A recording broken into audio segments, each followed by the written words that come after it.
On leur rentre dedans et on les bute. C'est comme cela que Donald Trump parle de Bachar el-Assad.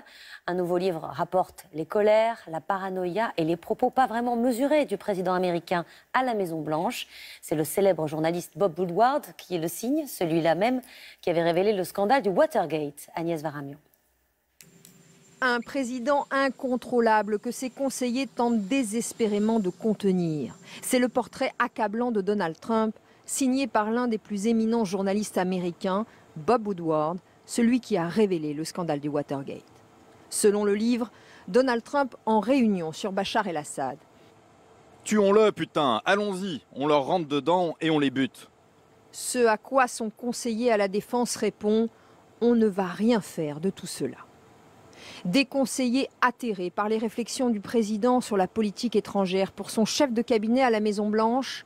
C'est un idiot. Il est inutile d'essayer de le convaincre de quoi que ce soit. Il a déraillé. On est chez les fous. Je ne sais même pas ce que nous faisons là. Ou encore, dit un proche, le président agit comme un élève de CM2 ou de 6e. Le journaliste dépeint des conseillers qui cachent certains documents au président sur le commerce international notamment, par crainte de ses emportements. Je l'ai fait au nom de la sécurité nationale, dira le conseiller au commerce. Début août, Donald Trump appelle Bob Woodward. Le journaliste a demandé 6 fois une interview. Donald Trump prétend ne pas en avoir été informé. Vous avez appelé Madeleine à mon bureau? Non. Madeleine, c'est la clé. Beaucoup de gens ont peur de venir et de me parler.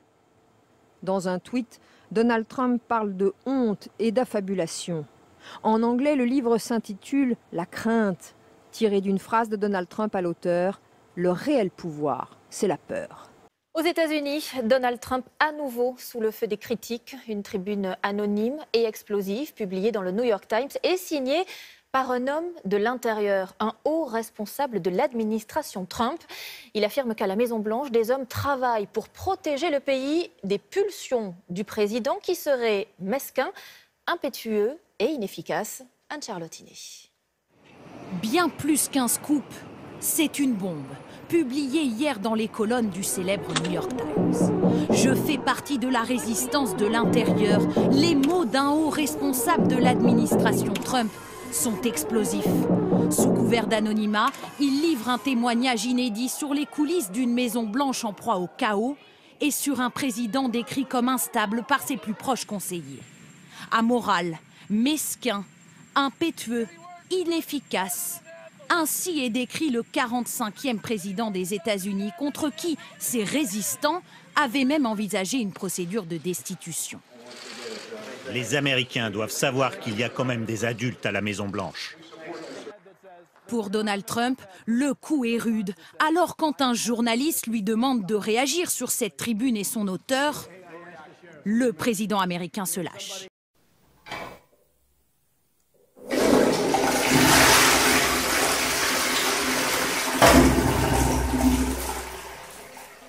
Désormais, la seule obsession du président, trouver qui se cache derrière cet auteur anonyme. Sur Twitter, il feint même de se demander s'il n'est pas déjà coupable de trahison. Chez les démocrates et embarras côté républicain. Même au sein de sa propre administration, il y a une telle peur de son comportement instable que les gens retirent des documents de son bureau par peur qu'il ne les signe. Vous imaginez le scénario? Je l'ai lu, oui, mais je ne sais pas qui l'a écrit.